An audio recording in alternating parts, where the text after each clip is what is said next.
Hello everyone, welcome back to the channel. शुरू करेंगे हम आज एनसीएम नॉन कॉरपोरेशन मूवमेंट। तो आज हम बात करने वाले हैं नॉन कॉरपोरेशन मूवमेंट यानी कि असहयोग आंदोलन की। ठीक है, असहयोग आंदोलन।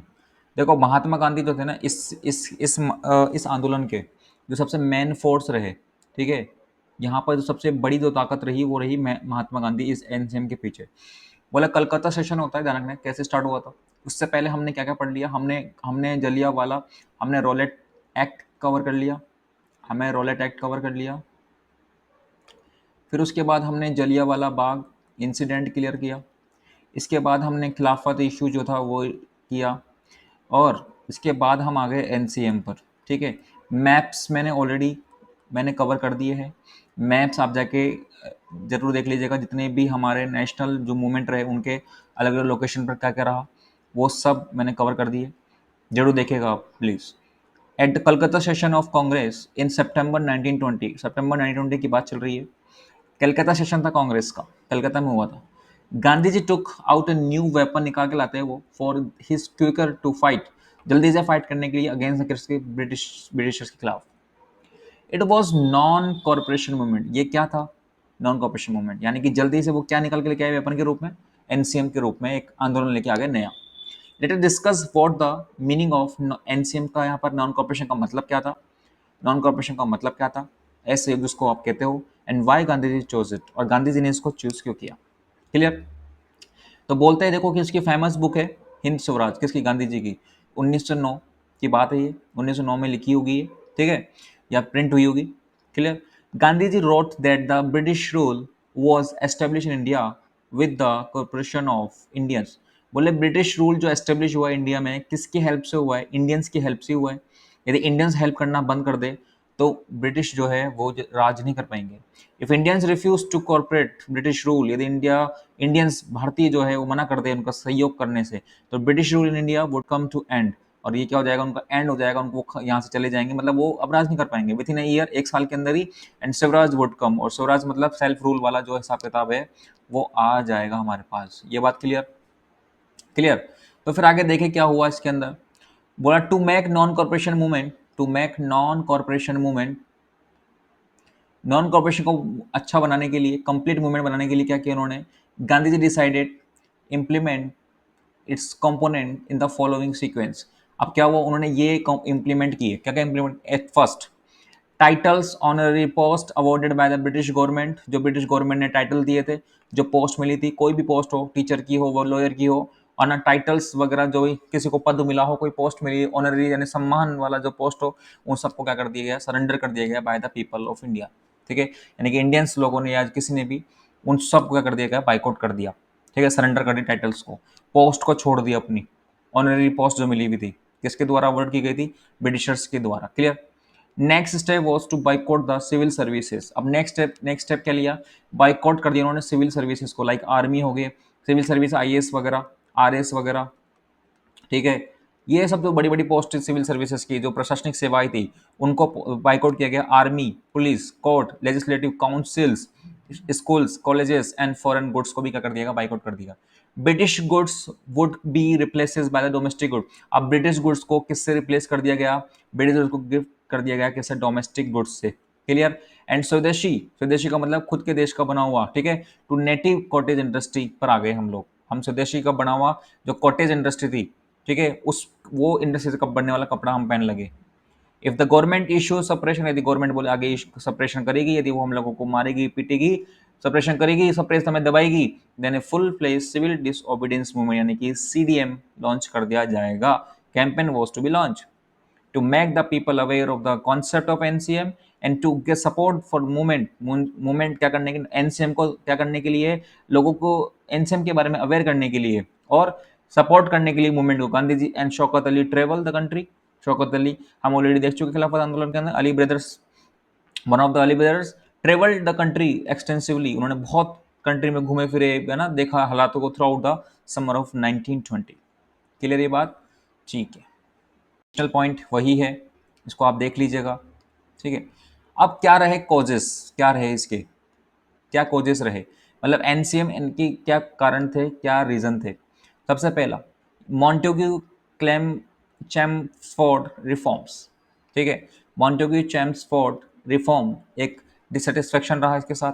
रोलेट एक्ट हमारा जो था, इकोनॉमिक हार्डशिप रही due to the world war first के टाइम पे। जलियांवाला बाग मैसकर देखने को मिला, विजिलेंट पंजाब डिस्टर्बेंस हुआ इससे, और खिलाफत एजिटेशन।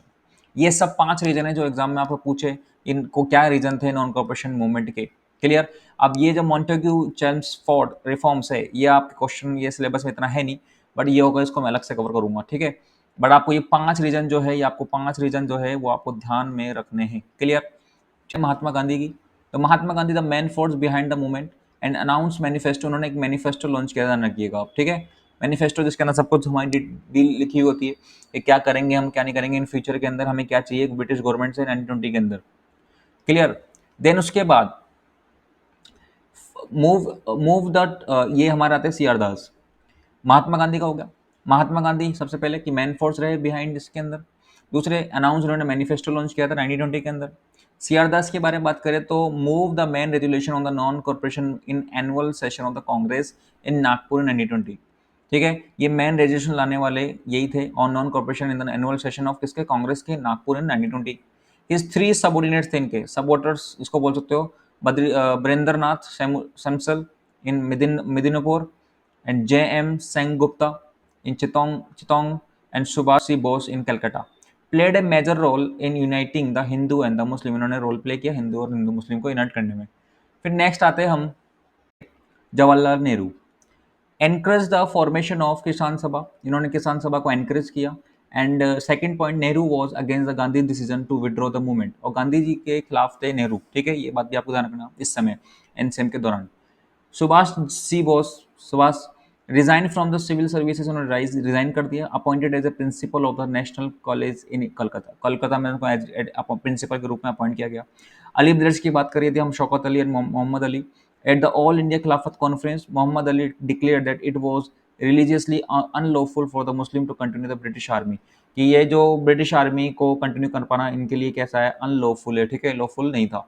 फिर आते हैं Motilal Nehru, renounce legal practice, उन्होंने अपनी लीगल प्रैक्टिसेस करी, उन्होंने छोड़ दी, ठीक है। एंड लाला लाजपत राय की बात करें तो initially did not favour the movement, उन्होंने स्टार्टिंग में द मूवमेंट को फेवर ही नहीं किया। लेटर ही वाज अगेंस्ट हिज विड्रॉवल, लेकिन वो बाद में क्या हो गया, अपने ही विड्रॉवल के अगेंस्ट में हो गए। Clear? Next is Sardar Vallabh भाई Patel, spread the movement in Gujarat, इन्होंने गुजरात में जो मूवमेंट आंदोलन को स्प्रेड किया, फैलाया, इनका श्रेय सरदार वल्लभ भाई पटेल को जाता है। राजेंद्र प्रसाद की यदि बात करें तो he lead a movement in the Bihar masses, spread the movement in the his leadership of peasant class of Bihar and eastern UP के अंदर उन्होंने किसानों में जो मूवमेंट की भावना फैलाई, वो इन्हीं को जाता है, राजेंद्र प्रसाद को।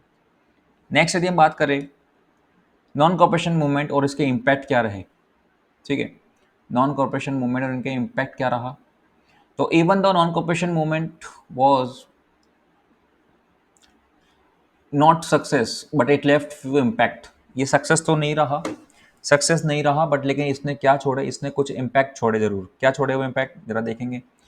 The movement developed an anti British sentiment, ठीक है, among the people of that led to the people trying to get rid of the British rule and leaders. अब क्या हुआ, इस मूवमेंट ने डेवलप कर दिया था एंटी ब्रिटिश सेंटिमेंट, कि हमें ब्रिटिश क्या करना है, हमें ब्रिटिश के खिलाफ होना है। क्यों? क्योंकि सब लोग कोशिश क्या कर रहे थे कि ब्रिटिश और इसके लीडर से क्या करे, पीछे छूट जाए, गेट रिड ऑफ, इनसे पीछे छुड़ाने की कोशिश कर रहे थे सबके सब। When the खिलाफत मूवमेंट was merged, जब खिलाफत मूवमेंट को मर्ज किया गया विद एनसीएम के साथ, यानी कि नॉन कॉर्पोरेशन मूवमेंट के साथ में इसको मिला दिया गया खिलाफत मूवमेंट को, तो it brought unity in the Hindu और मुस्लिम, तो इसमें क्या हुआ, हिंदू और मुस्लिम साथ आ गए दोनों, इनमें यूनिटी आ गई, इनमें एकता आ गई। This was the first movement in which large masses took part, ये सबसे बड़ा मूवमेंट था जिसके अंदर सबसे बड़ी गैदरिंग आई, सबसे बड़े मतलब बहुत ज़्यादा भीड़ लगी इसके अंदर, मूवमेंट के अंदर, आंदोलन के अंदर, मूवमेंट के अंदर। It brought people of different categories, इसमें क्या हुआ, अलग अलग कैटेगरीज से जो है, अलग अलग जाति से लोग जो है वो मिले, किस पीजेंट्स हो गया है ना, टुगेदर इन प्रोटेस्ट, ताकि वो प्रोटेस्ट कर सके। क्लियर? फिर देखिए क्या हुआ, फिर क्या हुआ, the movements geographical spread was also nation wide, जो ज्योग्राफिकल था, यानी कि जो सबसे मतलब ज्योग्राफिकल का मतलब एरिया वाइज यदि बात करें तो ये नेशन वाइड फैला ये movement nation NCM. The masses was get the first opportunity to participate in Indian politics, और लोगों को मौका मिला, अपॉर्चुनिटी मिली कि वो पार्टिसिपेट कर सके इंडियन पॉलिटिक्स के अंदर, and combat injustice and economic hardship cause by the years for foreign rule. और जो ये फॉरेन रूल से जितना भी जो हार्डशिप रही इन्होंने फेस करी, फॉरेन रूल का मतलब जो बाहर से आके रूल कर रहा है यहाँ पर, और उनको जो हार्डशिप फेस करना पड़ा, जो तंगी वाले दिन या फिर इकोनॉमिक जो ना आर्थिक स्थिति खराब हुई, ठीक है, वो सब लड़ सके। Notwithstanding the incident of Malabar, which were not seen later during the civil disobedience movement, Malabar एक इंसिडेंट हुआ जो कि नहीं देखा गया कहाँ पर, सिविल डिसोबीडियंस मूवमेंट, किसके टाइम पर, later during the civil disobedience movement के टाइम पर there was a considerable movement involvement of Muslim in the movement. तो इससे क्या हुआ, एक मुस्लिम की इन्वॉल्वमेंट हुई इस एनसीएम के अंदर, and maintenance of the communal harmony. और इससे क्या मेंटेनेंस हो पाई, एक कम्युनल हारमोनी, यानी कि हारमोनी मतलब तालमेल, कम्युनल का मतलब यहाँ पे हिंदू मुस्लिम की लड़ाई नहीं उस समय, और इन्होंने हारमोनी बैठा लिया आपस में। क्लियर। तो ये था हमारा पूरा एनसीएम एंड इट्स इम्पैक्ट, क्या क्या रहा इसका इम्पैक्ट। दूसरा, सबसे पहला कि भाई लोग एंटी ब्रिटिश रूल के खिलाफ सेंटिमेंट जग गए। सेकंड कि यहाँ पर खिलाफत को और नॉन कोऑपरेशन मूवमेंट को मिला दिया गया, जिससे हिंदू और मुस्लिम में एकता आ गई। थर्ड क्या रहा, लार्ज मासेस इसके अंदर आया पार्ट करने, पार्टिसिपेट करने, पीजेंट्स वगैरह सब कुछ, दलित वगैरह या जो लेबर, सब कुछ सब आ गए इसके अंदर यहाँ पे प्रोटेस्ट करने। फोर्थ इसके अंदर रहा नेशन वाइड जोग्राफिकल स्प्रेड देखने को मिला, ठीक है, लोगों को पॉलिटिक्स में यहाँ पर जाने का और अपॉर्चुनिटी मिलने की यहाँ पे सबसे बड़ी बात है, ठीक है, ताकि वो किससे कॉम्पीट कर सके, लड़ सके। Injustice and economic hardship cause by the years of foreign rule, जो ईयर्स ऑफ फॉरेन रूल रहे, जो विदेशों का आक्रमण रहा या फिर यहाँ ब्रिटिशर्स जो आए उनके खिलाफ। और फिफ्थ पॉइंट की यहाँ पर जो है कम्युनल हारमोनी नहीं हुई, और कम्युनल हारमोनी बनी दोनों के हिंदू एंड मुस्लिम्स के सपोर्ट से। क्लियर। तो ये चीज़ हमें देखने को मिली इस 5 पॉइंट्स के अंदर। ये था हमारा एनसीएम। आई होप आपको ये समझ में आया होगा। यहाँ पर ये जो है leaders associated with the non corporation, ये थोड़ा याद करिएगा इसको जरूर, क्योंकि यहाँ से छोटे छोटे क्वेश्चन पूछता है 1 मार्क्स के अंदर। कि क्या रोल था सी आर दास का, महात्मा गांधी का, ठीक है। ये एडिशनल पॉइंट्स है, causes of non cooperation movement आपको याद रखना है। फिर यहाँ आएंगे हम एडिशनल पॉइंट्स, वही सेम पॉइंट है, ठीक है, वन लाइनर।